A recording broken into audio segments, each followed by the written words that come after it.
Assalamualaikum warahmatullahi wabarakatuh.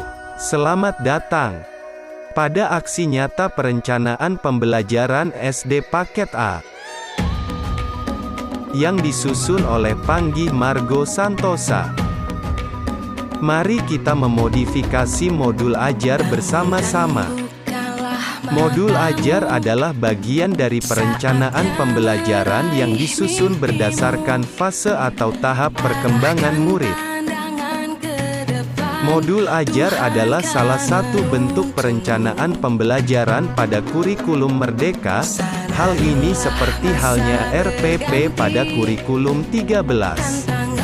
Namun, bedanya pada modul ajar terdapat komponen yang lebih lengkap dibandingkan RPP. Komponen pada modul ajar: 1. Tujuan pembelajaran, 2. Langkah kegiatan pembelajaran, 3. Rencana asesmen awal pembelajaran, 4. Rencana asesmen di akhir pembelajaran, dan yang kelima media pembelajaran.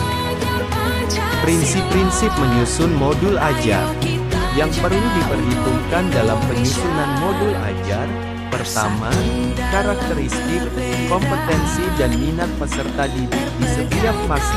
Kedua, perbedaan tingkat pemahaman dan variasi jarak (gap) antar tingkat kompetensi yang bisa terjadi di setiap fase. Tiga, melihat dari sudut pandang pelajar, bahwa setiap peserta didik itu unik. Kriteria dalam penyusunan modul ajar, yaitu esensial, menarik, bermakna, menantang, relevan dan berkesinambungan. Lalu, bagaimana cara memodifikasi modul ajar?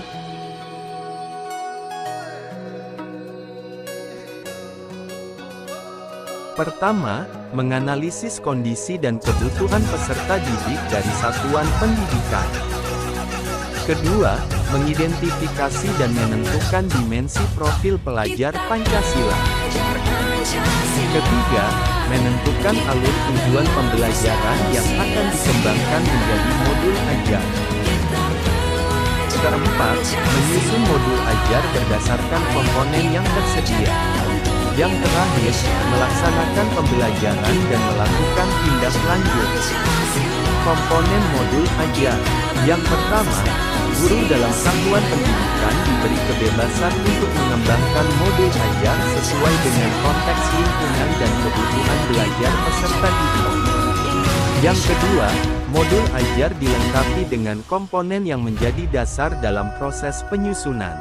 Yang ketiga, komponen modul ajar dalam panduan dibutuhkan untuk kelengkapan persiapan pembelajaran.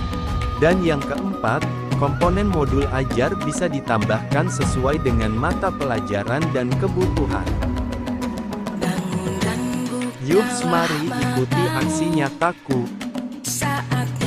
Pertama-tama, guru melakukan wawancara singkat dengan singkat untuk mengidentifikasi kebutuhan, minat, dan profil belajar siswa.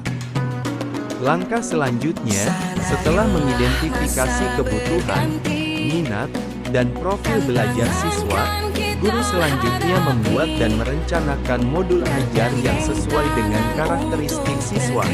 Kemudian, guru melakukan pembelajaran sesuai dengan rencana pembelajaran yang sudah dirancang.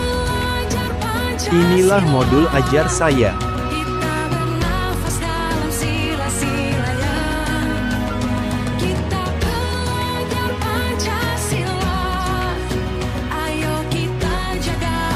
Inilah beberapa dokumentasi proses pembelajaran dan refleksi atau umpan balik dari beberapa siswa.